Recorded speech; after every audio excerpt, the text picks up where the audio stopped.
أنا أحبك يا شهر الخير لأنك أحلى أيامي. أحب أزور أحبابي وأخواني. أنا أحبك يا شهر الخير لأنك أحلى أيامي. أحب الحمد لله نحمده ونستعينه ونستغفره ونعوذ بالله من شرور أنفسنا ومن سيئات أعمالنا. من يهده الله فلا مضل له ومن يضلل فلا هادي له. أشهد أن لا إله إلا الله وحده لا شريك له وأشهد أن محمدا عبده ورسوله. أما بعد، يا أيها الذين آمنوا اتقوا الله حق تقاته ولا تموتن إلا وأنتم مسلمون. يا أيها الناس اتقوا ربكم الذي خلقكم من نفس واحدة وخلق منها زوجها وبث منهما رجالا كثيرا ونساء واتقوا الله الذي تساءلون به والأرحام إن الله كان عليكم رقيبا. يا أيها الذين آمنوا اتقوا الله وقولوا قولا سديدا يصلح لكم أعمالكم ويغفر لكم ذنوبكم ومن يطع الله ورسوله فقد فاز فوزا عظيما. فإن أصدق الحديث كتاب الله وخير الهدي هدي محمد صلى الله عليه وسلم وشر الأمور محدثاتها وكل محدثة بدعة وكل بدعة ضلالة وكل ضلالة في النار أو كما قال عليه الصلاة والسلام. அன்புக்குரிய சகோதரர்களே, நபி ஸல்லல்லாஹு அலைஹி வஸல்லம் அவர்கள் மக்காவில் இருந்து மதீனாவுக்கு ஹிஜ்ரத் செய்கிறார். மதீனாவுக்கு ஹிஜ்ரத் செய்ததற்கு பிறகு மக்கமா நகரத்திற்கு திரும்ப வர வேண்டும் என்ற ஆவல் அவருக்கும் அவரை போன்று மக்காவில் இருந்து சென்ற முஹாஜிர்களுக்கும் அதிகமாகவே இருந்தது என்பது எங்களுக்கு தெரியும்.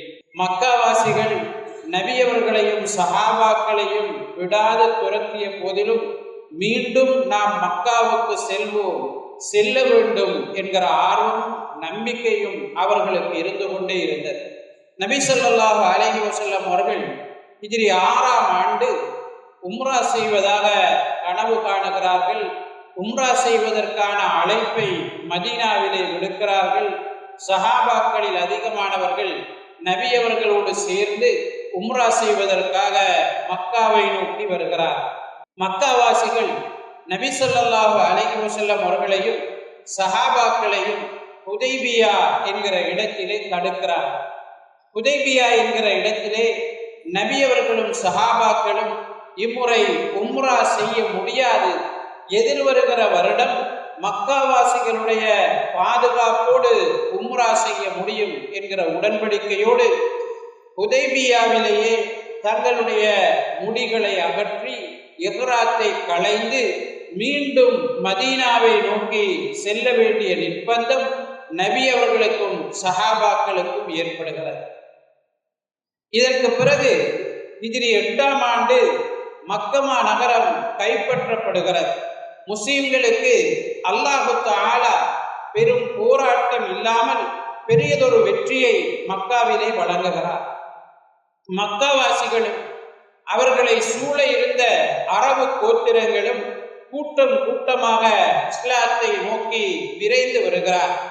மதீனாவின் எல்லைப்புறங்களிலே வாழ்ந்தவர்கள் கூட முஸ்லிம்களுடைய இந்த வெற்றிக்கு பிறகு இஸ்லாத்தினுடைய உண்மை தன்மையை ஏற்றுக்கொள்ள முனைகிறார். அவர்கள் இதற்கு பிறகு இஸ்லாமும் நபி ஸல்லல்லாஹு அலைஹி வஸல்லம் அவர்களும் சொல்வது உண்மை என்பதிலே சந்தேகம் கிடையாது என்கிற நிலைக்கு வருகிறார். அல்லாஹு தஆலா மக்கா வெற்றியை பற்றி சொல்லும் போது அல்லாஹ்வினுடைய உதவியும் வெற்றியும் உனக்கு வந்துவிட்டால் மனிதர்கள் கூட்டம் கூட்டமாக இஸ்லாத்தில் நுழைவதை நீ காண்பாய் என்று அல்லாஹு தஆலா நபி அவர்களுக்கு சூரத்துல் நஸ்ரிலே சொல்கிறார். அன்புக்குரிய அல்லாஹ்வின் நல்லடியார்களே, நபி அவர்களுக்கு மக்கமா நகரம் கிடைத்ததற்கு பிறகு அங்கு எப்போது அவர்கள் ஹஜ்ஜி செய்வார்கள் என்கிற எதிர்பார்ப்பு சஹாபாக்கள் எல்லோரிடமும் இருந்தது. 9ஆம் ஆண்டு எதிர்பார்க்கிறார்கள், ஆனால் நபி அவர்கள் செல்லவில்லை. ஹஜ்ஜி நடைபெறுகிறது. 10வது ஆண்டு ஹிஜ்ரி 10வது ஆண்டு நபி அவர்கள் ஹஜ்ஜி செய்ய இருக்கிறார்கள் என்கிற செய்தி சஹாபாக்கள் எல்லோருக்கும் அறிவிக்கப்படுகிறது. அதனால் பல பகுதிகளில் இருந்தும் இஸ்லாத்தை ஏற்றுக்கொண்ட தோழர்கள் நபி அவர்களோடு ஹஜ்ஜி செய்வதற்காக மக்காவை நோக்கி படையெடுக்கிறார். 1,00,000க்கும் அதிகமான சஹாபாக்கள் மக்காவை நோக்கி ஹஜ்ஜி செய்வதற்காக வருகிறார். நபி ஸல்லல்லாஹு அலைஹி வஸல்லம் அவர்களுடைய இறுதியும் முதலுமான அந்த ஹஜ்ஜிலே சஹாபாக்களுக்கு தேவையான தன்னுடைய மரணத்திற்கு பிறகு அவர்களை தற்காத்துக் கொள்வதற்கு தேவையான அத்தனை உபதேசங்களையும் வழங்கினார்கள் என்பதை அந்த ஹஜ்ஜை படிக்கிற போது நாங்கள் உணர்ந்து கொள்ளக்கூடியதாக இருக்கிறது. முக்கியமாக நபி அவர்களுடைய அரபா தினத்தினுடைய உரை, அரபாவிலே நபி அவர்கள் ஆற்றிய உரை மிக மிக முக்கியத்துவம் வாய்ந்த உரையாக, சிறப்புமிக்க ஒரு உரையாக, பல நூல்கள் எழுதப்பட்ட ஒரு உரையாக காணப்படுகிறது. அன்புக்குரிய அல்லாஹ்வின் நல்லடியார்களே, உலக வரலாற்றிலே நிம்மதி நிறைந்த மனித வாழ்க்கைக்கு தேவையான அத்தனை வழிகாட்டல்களையும் உள்ளடக்கிய ஒரு பேருரையாகவே நபி ஸல்லல்லாஹு அலைஹி வஸல்லம் அவர்களுடைய அரபா தினத்தினுடைய பேருரை அமைந்திருக்கிறது. இலட்சக்கணக்கான சஹாபாக்களுக்கு மத்தியில் நபி அவர்களுடைய இந்த உரை உலகில் உள்ள அனைவருக்கும் கொண்டு செல்லப்படுவதற்கு ஏற்ற காலம், ஏற்ற இடம், ஏற்ற சூழல் அனைத்தும் அமைந்த நிலையில் நபி அவர்கள் ஒரு மனிதனுடைய வாழ்க்கைக்கு தேவையான அத்தனை விஷயங்களையும் இரத்தின சுருக்கமாக இந்த அரபா தினத்தினுடைய உரையிலே அமைத்திருந்ததை நாங்கள் காணக்கூடியதாக இருக்கிறது. நபி ஸல்லல்லாஹு அலைஹி வஸல்லம் அவர்களுடைய 23 வருட கால வாழ்வில் சுருக்கமாகவே இந்த உரையை நாங்கள் நோக்க முடியும். நபி ஸல்லல்லாஹு அலைஹி வஸல்லம் அவர்களுடைய மக்கா வாழ்க்கையின் 13 வருடங்கள், மதீனா வாழ்க்கையின் 10 வருடங்கள் என அந்த வாழ்க்கையிலே நபி அவர்கள் செய்த உபதேசங்கள் அனைத்தையும் ஒட்டுமொத்தமாக சுருக்கி இந்த அரபா தின உரையிலே நபி அவர்கள் சஹாபாக்களுக்கு வழங்கி இருக்கிறார். நபி ஸல்லல்லாஹு அலைஹி வஸல்லம் அவர்கள் தன்னுடைய சமுதாயத்திற்கு செய்த வசியத் என்று கூட இந்த அரபா தின உரையை நாங்கள் சொல்ல முடியும். ஜாஹிலியத் காலம் என்பது சமூக பெருமானங்கள் அற்ற காலமாக இருந்தது. அங்கு வசதியும் பலமும் உள்ளவனே உயர்ந்தவர், அடுத்தவர்கள் அனைவரும் அடிமைகளாக இருந்தார்கள் என்பதை நாங்கள் அறிவோம். சிறுவர் உரிமைகள், பெண்ணுரிமை என்பதெல்லாம் வெறும் கற்பனையாக, கனவாகவே அங்கு இருந்தது. உயிரோடு பெண் குழந்தைகளை குழி தோண்டி புதைக்கின்ற அவல நிலையில் அந்த மக்கள் வாழ்ந்து கொண்டிருந்தார்கள். மது இல்லாத வாழ்வு அவர்களிடம் இருக்கவில்லை. ஒவ்வொரு வீடும் மது கடைகளாக இருந்தது என்பதை நாங்கள் பார்க்கிறோம்.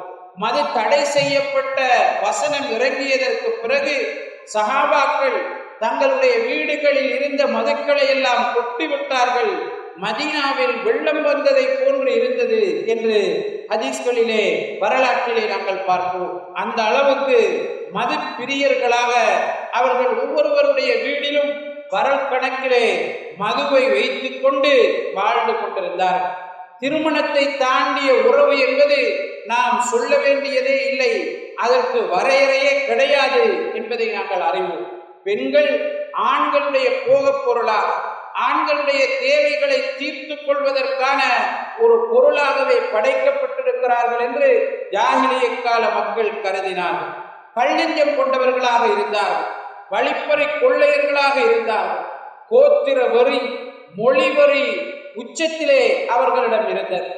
அரபு பேச தெரியாதவர்கள், வாய் பேச தெரியாதவர்கள், அவர்கள் பேச தெரியாதவர்கள் என்கிற அஜமி என்கிற வார்த்தையை அவர்கள் அரபு பேச தெரியாதவர்களுக்கு அழைத்தார்கள். அந்த அளவுக்கு அவர்களிடம் மொழிவரி காணப்பட்டது. ஒரு கோத்திரத்தால் இன்னொரு கோத்திரத்திலே திருமணம் செய்ய முடியாது.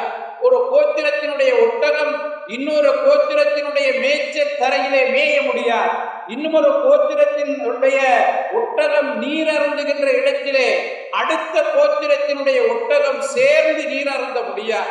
அப்படி நீர் அருந்துவது போராட்டத்திற்கு விடுக்கப்படுகிற அழைப்பு போன்று அந்த மக்கள் கருதினார். அந்த அளவுக்கு அவர்களிடம் அறிவீனம் காணப்பட்டது. இறையியல் அல்லது மதம் என்பது வெறும் ஏமாற்று வழியாக அவர்களிடம் இருந்தது என்பதை நாங்கள் பார்க்கிறோம். அன்புக்குரிய அல்லாஹ்வின் நல்லடியார்களே, இவ்வாறு வாழ்ந்த ஒரு சமூகத்தை, இவ்வாறு காலம் கழித்துக் கொண்டிருந்த ஒரு சாராரை உலகில் உயர்ந்தவர்களாக நபி அவர்கள் மாற்றினார்கள். அவர்கள் உதாரணங்களாக தற்போது சொல்லப்படுகிறார். முன்மாதிரி மிக்க மனிதர்களாக அவர்கள் உருவாக்கப்பட்டார்கள். இன்றளவும் நபி அவர்களை நேசித்ததற்கு அல்லது இந்த உலகத்திலே ஒரு மனிதன் இன்னுமொருவனை நேசிப்பதற்கு உதாரணமாக சஹாபாக்கள் சொல்லப்படுகிறார். ஒரு மனிதனுக்கு கொடுத்த வாக்குறுதியை காப்பாற்றுவதற்கு உதாரணமாக சஹாபாக்கள் சொல்லப்படுகிறார். நீதிக்கு உதாரணமாக அந்த சஹாபாக்கள் சொல்லப்படுகிறார். கொடைக்கு உதாரணமாக அந்த சஹாபாக்கள் சொல்லப்படுகிறார். கட்டுப்பாட்டுக்கு உதாரணமாக அந்த சஹாபாக்கள் சொல்லப்படுகிறார். தியாகத்திற்கு உதாரணமாக அந்த சஹாபாக்களை நாங்கள் சொல்லிக் கொள்கிறோம். இந்த அளவுக்கு உதாரண புருஷர்களாக அவர்களை மாற்றுவதற்கு நபி ஸல்லல்லாஹு அலைஹி வஸல்லம் அவர்கள் 23 வருடங்கள் உழைக்க வேண்டியிருந்தது. இந்த உழைப்பின் பின்னர் அல்லது இந்த உழைப்பு முடிவதற்கு சற்று முன்னர் நபி ஸல்லல்லாஹு அலைஹி வஸல்லம் அவர்கள் தன்னுடைய இறுதியும் முதலுமான அந்த ஹஜ்ஜை நிறைவேற்றினார். அவரால் பயிற்றுவிக்கப்பட்ட இலட்சக்கணக்கான சஹாபாக்கள், தோழர்கள் ஆர்வத்துடன் இந்த ஹஜ்ஜிலே கலந்து கொண்டார்கள் என்பது நமக்கு தெரியும்.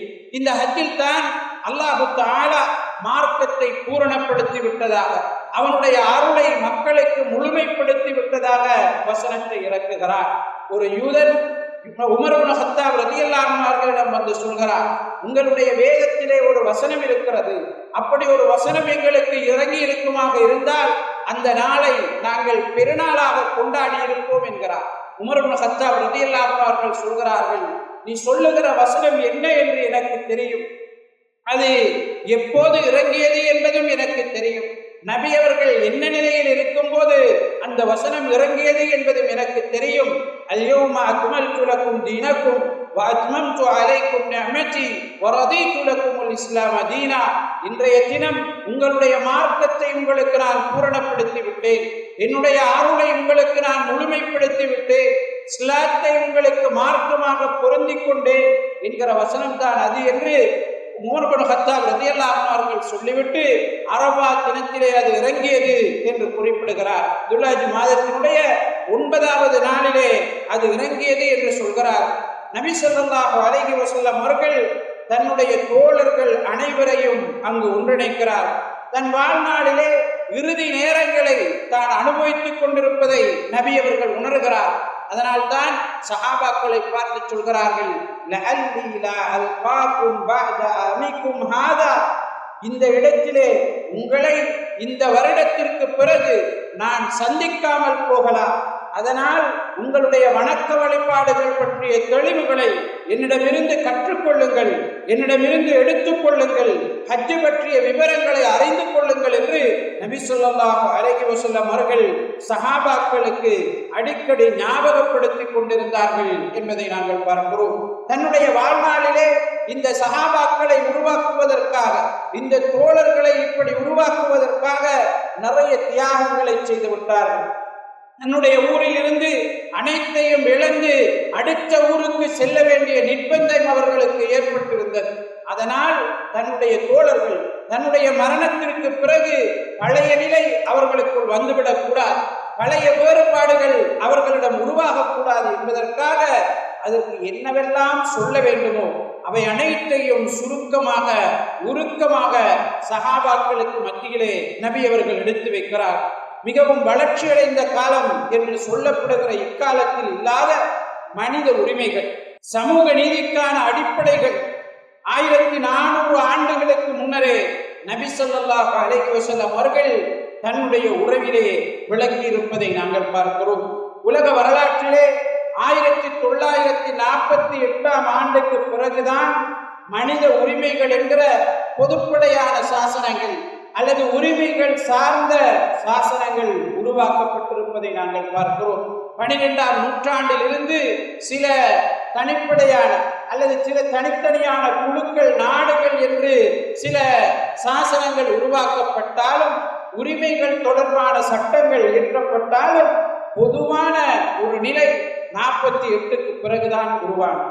ஆனால் நபி ஸல்லல்லாஹு அலைஹி வஸல்லம் அவர்கள் இந்த அரபா பேருரையிலே மனித உரிமைகள் தொடர்பான சாசனத்தை, முழுமையான ஒரு விளக்கத்தை வழங்கி இருப்பதை நாங்கள் பார்க்கிறோம். இப்போது உலகத்திலே மனித உரிமைகள் என்று பேசப்படுகிற சிறந்த விஷயங்கள் எல்லாம் 1400 ஆண்டுகளுக்கு முன்னர் நபி ஸல்லல்லாஹு அலைஹி வஸல்லம் அவர்களால் போதிக்கப்பட்டு, வழிகாட்டப்பட்டு, நடைமுறைப்படுத்தப்பட்டு, பரீட்சிக்கப்பட்டு வெற்றி கண்ட திட்டங்களாக நமக்கு அறிமுகப்படுத்தப்பட்டிருப்பதை நபி அவர்களுடைய அரபா பேருரை நமக்கு எடுத்து காட்டுகிறது. அன்புக்குரிய அல்லாஹ்வின் நல்லடியார்களே, நபி ஸல்லல்லாஹு அலைஹி வஸல்லம் அவர்களுடைய அரபா தின பேருரையிலே உள்ளடங்கி இருந்த விடயங்களை ஒரு குறிப்பிட்ட நேரத்திற்குள்ளே முழுமையாக சொல்லி முடித்துவிட முடியாது. இது தொடர்பான பல நூல்கள் எழுதப்பட்டிருக்கிறது. இந்த குறுகிய நேரத்திற்குள்ளே சில விடயங்களை அவசரமாக நான் ஞாபகப்படுத்திக் கொள்ள முனைகிறேன். அன்புக்குரிய அல்லாஹ்வின் நல்லடியார்களே, நபி ஸல்லல்லாஹு அலைஹி வஸல்லம் அவர்கள் எந்த ஒரு உரையை ஆரம்பிக்கின்ற போதும் அல்லாஹுவை முன்னிறுத்துவார்கள், அல்லாஹுவை புகழுவார்கள், அல்லாஹு தஆலாவிடம் பாவ மன்னிப்பு கோருவார்கள், அல்லாஹு தஆலாவிடம் தௌபா செய்வார்கள். இது ஒருவர் பேசுகின்ற போது, அடுத்தவர்களுக்கு வழிகாட்டுகின்ற போது தன்னை உயர்ந்தவனாக கருதி கொள்ளக்கூடாது. அடுத்தவனுக்கு உபதேசம் செய்கிற நேரம் நான் உன்னை விட உயர்ந்தவன் என்கிற மமதையில் அடுத்தவர்களுக்கு வழிகாட்டக்கூடாது. நானும் நீயும் அல்லாஹு தஆலாவுடைய பார்வையில் அடிமைகள் தான். எனக்கும் உனக்கும் இடையிலே புகழில் எந்த வித்தியாசமும் கிடையாது. அல்லாஹு தஆலாவுக்குத்தான் அனைத்து புகழும் இருக்கிறது. நான் சொல்வதை நீயும் ஏற்று நடக்க வேண்டும், நானும் பின்பற்ற வேண்டும் என்கிற அடிப்படையிலே நபி ஸல்லல்லாஹு அலைஹி வஸல்லம் அவர்கள் அல்லாஹுவை முன்னிறுத்துவார்கள். கலிமாவை அதற்கு பிறகு சொல்லுவார்கள். கலிமாதான் அடிப்படையானது, அதில் தான் வெற்றியும் தோல்வியும் தங்கி இருக்கிறது. அடுத்ததாக அல்லாஹு தஆலாவை பயந்து கொள்ளுமாறு, தக்வாவுடன் இருக்குமாறு நபி ஸல்லல்லாஹு அலைஹி வஸல்லம் அவர்கள் சஹாபாக்களை தூண்டுகிறார். அல்லாஹு தஆலாவுக்கும் அவருடைய தூதருக்கும் வழிபடுமாறு ஏவுகிறார். எது நலவாக இருக்கிறதோ அதை கொண்டு ஆரம்பிக்குமாறு சொல்கிறார். நபி ஸல்லல்லாஹு அலைஹி வஸல்லம் அவர்கள் சொல்கிறார்கள், உங்களுக்கு மத்தியிலே 2 விடயங்களை நான் விட்டு சொல்கிறேன், அதை நீங்கள் பின்பற்றும் காலமெல்லாம் வழி தவறவே மாட்டீர்கள் என்று சொல்கிறார். அவை 2 என்ன? நபி அவர்களுக்கு பிறகு நாம் வாழ்க்கையில் பாதுகாப்பாக இருக்க வேண்டுமாக இருந்தால், நபி அவர்களுடைய போதனைகளை பின்பற்றி வாழ வேண்டுமாக இருந்தால் அல் குர்ஆனையும் அசுன்னாவையும் நாங்கள் பின்பற்ற வேண்டும். இதற்கு அடுத்து நாங்கள் இவற்றை விளங்கிக் கொள்வதற்காக சஹாபாக்களுடைய, இமாம்களுடைய கருத்துக்கள், வழிமுறைகளின் அடிப்படையில் அல் குர்ஆன் அசுன்னாவுக்கு முரண்படாத அடிப்படையிலே விளக்கங்களை பெற்று பின்பற்றி வாழ வேண்டும் என்பதை நபி ஸல்லல்லாஹு அலைஹி வஸல்லம் அவர்கள் குறிப்பிடுகிறார். இந்த காலத்திலே குர்ஆன் சுன்னாவுக்கு முரணான கருத்துக்களை கூட குர்ஆன் சுன்னாவினுடைய ஆதாரங்களின் அடிப்படையில் சிலர் முன்வைப்பதை ஆங்காங்கே சமூக வலைத்தளங்களில் நாங்கள் பார்த்து வருகிறோம். இதில் தான் நாங்கள் விழிப்போடு இருக்க வேண்டும் சகோதரர்களே. முன்பொரு காலத்திலே குர்ஆன் சுன்னா என்பது வெறுமனே பரக்கத்திற்குரிய ஒன்றாக இருந்தது. குர்ஆன் ரமலான் மாதங்கள் வருகிற போது ஹிஸ்பு மஜ்லிஸ் என்ற பெயரிலே திறக்கப்பட்டது. புகாரி மஜ்லிஸ் என்ற பெயரிலே ஹதீஸ் கிரந்தங்கள் திறந்து மூடப்பட்டன. முஸ்லிம் மஜ்லிஸ் என்கிற பெயரிலே சிறிய பள்ளிகளிலே முஸ்லிம் கிரந்தங்கள் திறந்து மூடப்பட்டன. வழிகாட்டலுக்கு மக்கள் மௌலூதையும் இன்ன பிற நூல்களையும் எடுத்துக்கொண்டு தங்களுடைய வழிகாட்டலுக்கு அன்றாட தேவைகளுக்கு பயன்படுத்திக் கொண்டிருந்தார். அந்த காலம் மாறி குர்ஆன் சுன்னாவைத்தான் அனைவரும் பேச வேண்டும் என்று நிர்பந்திக்கப்படுகிற ஒரு காலம் வந்தது. அந்த காலம் வந்ததற்கு பிறகு இப்போது வழிகேடுகளை சொல்பவர்கள் கூட குர்ஆனிலே இப்படி வருகிறது, சுன்னாவிலே இப்படி வருகிறது என்றுதான் பிரச்சாரம் செய்ய வேண்டும் என்ற நிர்பந்தத்திற்கு உள்ளாக்கப்பட்டிருக்கிறார். இந்த காலத்தில் தான் குர்ஆன் சுன்னாவை முறையாக விளங்கி வழிபடுகின்ற சகோதரர்கள் சற்று அவதானமாக இருக்க வேண்டிய தேவை இருக்கிறது. ஏனென்றால் அனைவரும் குர்ஆன் சுன்னா என்ற அடிப்படையிலே பிரச்சாரம் செய்கிறார். எனவே வழிகேடு எது, சத்தியம் எது, அசத்தியம் எது என்பதை தெரிந்து கொள்வதற்காக நாம் அதிகம் முயற்சிக்க வேண்டி இருக்கிறது. அன்புக்குரிய அல்லாஹ்வின் நல்லடியார்களே, குர்ஆன் சுன்னா என்று எல்லோரும் வாதிடலாம். ஆனால் அதில் எது சஹாபாக்களுடைய விளக்கங்களுக்கு உடன்பட்டதாக இருக்கிறது, எது குர்ஆன் சுன்னாவினுடைய அடுத்த ஆதாரங்களுக்கு முரண்படாததாக இருக்கிறது என்பதை புரிந்து கொண்டு நாம் பின்பற்றி வாழ வேண்டிய தேவை இந்த காலத்திலே நமக்கு இருக்கிறது. நபி ஸல்லல்லாஹு அலைஹி வஸல்லம் அவர்கள் உலகத்திலே உயர்ந்த இடங்களை மனிதனுடைய மானத்திற்கும் உயிருக்கும் பொருளுக்கும் உரியதாக ஒப்பிடுகிறார். இவருக்கு உலகத்திலே மிகச் சிறந்த மாதங்களில் ஒன்று துல்ஹஜ் மாதம். துல்ஹஜ் மாதத்திலே மிகச் சிறந்த நாள் அரபாவுடைய தினம். அரபாவுடைய தினம்தான், அரபா தான் ஹஜ் என்று நபி ஸல்லல்லாஹு அலைஹி வஸல்லம் அவர்கள் சொன்னார். நபி அவர்கள் அரபாவுடைய தினத்தை சுட்டிக்காட்டுகிறார், அரபாவுடைய மைதானத்தை சுட்டிக்காட்டுகிறார், மக்கமா நகரத்தை சுட்டிக்காட்டுகிறார். இவை அனைத்தும் உங்களிடம் எப்படி புகழுக்குரியதாக, மதிப்புக்குரியதாக, மரியாதைக்குரியதாக இருக்கிறதோ அது கொண்டு அடுத்தவனுடைய மானம், அடுத்தவனுடைய உயிர், அடுத்தவனுடைய பொருள் உங்களிடம் கௌரவம் வாய்ந்ததாக, தீண்டத்தகாத ஒன்றாக அல்லது அநியாயம் இழைக்கப்படாத ஒன்றாக இருக்க வேண்டும். அதிலே நீங்கள் அடங்கேறிவிடக் கூடாது என்று நபி ஸல்லல்லாஹு அலைஹி வஸல்லம் அவர்கள் மனிதனுடைய உயிரும் மனிதனுடைய மானமும் மனிதனுடைய பொருளும் பாதுகாக்கப்பட வேண்டும். உன்னுடைய மானம் எப்படி பாதுகாக்கப்பட வேண்டும் என்று நினைக்கிறாயோ, உன்னுடைய உயிரும் பொருளும் எப்படி உனக்கு முக்கியமானது என்று நினைக்கிறாயோ, அது போன்று அடுத்தவனுடைய மானமும் பாதுகாக்கப்பட வேண்டும், அடுத்தவனுடைய பொருள், அடுத்தவனுடைய உயிர் பாதுகாக்கப்பட வேண்டும் என்பதிலே நீ கவனமாக இருக்க வேண்டும் என்று நபி ஸல்லல்லாஹு அலைஹி வஸல்லம் அவர்கள் நமக்கு வழிகாட்டுகிறார். அன்புக்குரிய அல்லாஹ்வின் நல்லடியார்களே, சமூக வலைத்தளங்கள் ஆக்கிரமிப்பு செலுத்துகிற இந்த காலகட்டத்திலே அடுத்தவனுடைய மானம் என்பது மிக மிக மிக மலிவான ஒரு பொருளாக அல்லது மிக மலிவான ஒன்றாக போய்விட்ட ஒரு சூழ்நிலையிலே நாங்கள் வாழ்ந்து கொண்டிருக்கிறோம். எனவே மிக அவதானமாக இதிலே நாங்கள் நடந்து கொள்ள வேண்டும். நாம் பரப்புகின்ற ஒரு விடயம் நம்மோடு சம்பந்தப்படாததாக இருந்தால் அல்லது நாம் உருவாக்காத ஒன்றாக இருந்தாலும் உலகம் அழியும் வரை நமக்கு தீமை பெற்றுத்தரக்கூடிய ஒன்றா அல்லது யாரோடு அது சம்பந்தப்பட்டதோ அவருக்கு நாம் செய்திருக்கின்ற அனைத்து நன்மைகளையும் கொண்டு சேர்க்கின்ற ஒன்றாக மாறிவிடக்கூடும். அதனால் நாம் ஒவ்வொருவரும் இந்த காலத்திலே நாம் பயன்படுத்துகின்ற சமூக வலைத்தளங்களுடையத்திலே மிக அவதானமாக நடந்து கொள்ள கடமைப்பட்டிருக்கிறோம். நபி ஸல்லல்லாஹு அலைஹி வஸல்லம் அவர்கள் அமானிதம் பேணுவதை இந்த உரையிலே குறிப்பிடுகிறார். அமானிதம் பேணுவது முக்கியமானது. உன்னை யார் நம்பினார்களோ அவர்களுக்கு அமானிதமாக நீ நடந்து கொள். உன்னிடம் யார் அமானிதமாக பொருட்களை ஒப்படைத்தார்களோ அவர்களுக்கு நீ அமானிதத்தை பேணி அந்த பொருட்களை ஒப்படைத்து விடு என்று சொன்னார் நபி ஸல்லல்லாஹு அலைஹி வஸல்லம் அவர்கள். வேறு ஹதீஸ்களிலே சொல்கிறார்கள், இதா உய்யத்தில் அமானத்து ஃபந்ததிரி ஸாஅ, அமானிதம் வீணடிக்கப்படுமாக இருந்தால், அமானிதம் வீணடிக்கப்படுமாக இருந்தால், நம்பிக்கைக்கு பாத்திரமாக அடுத்தவர்கள் நடந்து கொள்ளவில்லை என்றால் மறுமை நெருங்கிவிட்டது என்பதை நீ அறிந்து கொள். மறுமையை நீ எதிர்ப்பார், உலக அழிவை நீ எதிர்ப்பார் என்று நபி ஸல்லல்லாஹு அலைஹி வஸல்லம் அவர்கள் குறிப்பிடுகிறார்கள். ஆனால் அமானிதம், நம்பிக்கை என்பது முக்கியமானது.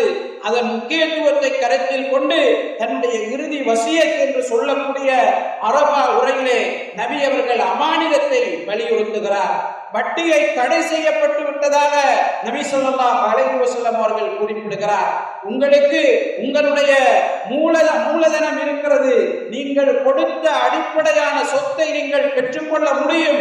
ஆனால் அதற்கு மேலாக வட்டியை நீங்கள் எடுத்துக்கொள்ள கூடாது என்று நபி ஸல்லல்லாஹு அலைஹி வஸல்லம் அவர்கள் குறிப்பிடுகிறார். நீங்கள் அடுத்தவர்களுக்கு அநியாயம் செய்யவும் கூடாது, உங்களால் அடுத்தவர்கள் அநியாயம் செய்யப்படவும் கூடாது. நிச்சயமாக அல்லாஹ் தஆலா வட்டியை தடுத்து விட்டான் என்று நபி ஸல்லல்லாஹு அலைஹி வஸல்லம் அவர்கள் குறிப்பிடுகிறார். அன்புக்குரிய அல்லாஹ்வின் நல்லடியார்களே, வட்டியை விட்டு அல்லாஹ் பாதுகாத்த ஒரு சிலரை தவிர ஏனையவர்கள் பாதுகாப்பாக ஒதுங்கி வாழ முடியாது என்று சொல்லப்படக்கூடிய ஒரு காலத்திலே நாங்கள் வாழ்ந்து கொண்டிருக்கிறோம். நபி அவர்களுடைய அரபாதின பேருரை என்பது இந்த காலத்தில் அதிகம் நாங்கள் யோசிக்க வேண்டிய ஒன்றாக இருக்கிறது. நபி அவர்கள் தன்னுடைய இறுதி தருவாயிலே தன்னுடைய மரணம் நெருங்கிவிட்டது என்று கருதி கொண்டு மக்களுக்கு ஞாபகப்படுத்திய முக்கியமான விடயங்களிலே இதுவும் ஒன்றாக இருக்கிறது. நபி ஸல்லல்லாஹு அலைஹி வஸல்லம் அவர்கள் உபதேசித்த விடயங்களை தன்னிலிருந்து ஆரம்பிக்கிறார். பழிக்கு பழி தீர்ப்பது என்பது ஜாஹிலிய காலத்தில் இருந்ததை போன்று இனி செய்ய முடியாது. அதற்கென்று ஒரு சட்டம் இருக்கிறது. வேண்டுமென்று கொலை செய்தால் என்ன சட்டம், தவறான அடிப்படையில் கொலை செய்தால் என்ன சட்டம் என்கிற விளக்கங்களை நபி அவர்கள் கொடுத்துவிட்டு, என்னுடைய குடும்பத்திலே ஜாஹிலிய காலத்தில் நடந்த ஒரு கொலைக்கான பழியை நான் இல்லாமல் செய்கிறேன். அப்பாஸ் இப்னு அப்துல் முத்தலிப் கொடுத்த வட்டிக்கான நிதியை நான் இல்லாமல் செய்கிறேன். அதை என்னுடைய காலின் கீழே போட்டு மிதிக்கிறேன். எனவே இனி அவற்றை நீங்கள் செய்யக்கூடாது என்று நபி அவர்கள் போதித்த போதனைகளை தன்னிலிருந்தே முதலாவது ஆரம்பிக்கிறார். எனவே நாம் அடுத்தவர்களுக்கு உபதேசம் செய்வதை போன்று நாமும் அந்த அடிப்படையில் இருக்க வேண்டும், நாமும் பின்பற்றி வாழ வேண்டும் என்று நபி ஸல்லல்லாஹு அலைஹி வஸல்லம் அவர்கள் நமக்கு வழிகாட்டுகிறார். அன்புக்குரிய அல்லாஹ்வின் நல்லடியார்களே, சஹாபாக்களை பார்த்து நபி அவர்கள் சொல்கிறார், நீங்கள் சிலைகளை வணங்குவீர்கள், அல்லாஹ்வை விட்டுவிட்டு சிலைகளை கடவுளாக எடுத்துக் கொள்வீர்கள் என்பதிலே ஷைத்தான் நிராசை அடைந்து விட்டார். உங்களை இந்த மார்க்கத்திலிருந்து வெளியில் கொண்டு போகலாம் என்பதில் ஷைத்தானுக்கு நம்பிக்கை இல்லை. அவன் நிராசை அடைந்து விட்டார். ஆனால் நீங்கள் அற்பமானது என்று கருதக்கூடிய விடயங்களிலே உங்களை வழிகெடுக்கலாம் என்று ஷைத்தான் முடிவு செய்திருக்கிறார். எனவே நீங்கள் மார்க்கத்திலே எதையும் அற்பமானதாக கருதிவிடாதீர்கள். நீங்கள் சிறியது சிறியது என்று சொல்லி நினைத்து செய்கிற தீமைகள் உங்களை மார்க்கத்தில் இருந்து தூரமாக்கி விடலாம். எனவே அவதானமாக நடந்து கொள்ளுங்கள் என்று நபி ஸல்லல்லாஹு அலைஹி வஸல்லம் அவர்கள் சஹாபாக்களுக்கு சொல்கிறார். அன்புக்குரிய அல்லாஹ்வின் நல்லடியார்களே, இந்த உரையிலே நபி ஸல்லல்லாஹு அலைஹி வஸல்லம் அவர்கள் ஞாபகப்படுத்திய முக்கியமான மிக மிக முக்கியமான விடயங்களில் ஒன்று பெண்கள் பற்றிய விடயம், பெண்களுடைய உரிமைகள் பற்றிய விடயம், ஆண்களுடைய உரிமைகள் பற்றிய விடயம். கணவன் மனைவிக்கு செய்ய வேண்டிய கடமைகள் என்ன, மனைவி கணவனுக்கு செய்ய வேண்டிய கடமைகள் என்ன என்று நபி ஸல்லல்லாஹு அலைஹி வஸல்லம் அவர்கள் தன்னுடைய அரபாத்தின உரையிலே ஞாபகப்படுத்தினார். அதற்கு எல்லாவற்றுக்கும் மொத்தமாக நபி ஸல்லல்லாஹு அலைஹி வஸல்லம் அவர்கள் சொன்னார்கள், பெண்கள் விடயத்திலே அல்லாஹ்வை பயந்து கொள்ளுங்கள், பெண்கள் விடயத்திலே நல்லதையே நீங்கள் சொல்லுங்கள். அல்லாஹ் தஆலாவிடம் இருந்து நீங்கள் செய்து கொண்ட ஒரு உடன்படிக்கையினால் பெண்களை நீங்கள் கரம் பற்றி இருக்கிறீர்கள். அல்லாஹ் தஆலாவினுடைய கலிமாவை கொண்டு அவர்களை உங்களுக்கு ஹலாலாக்கி இருக்கிறீர்கள்.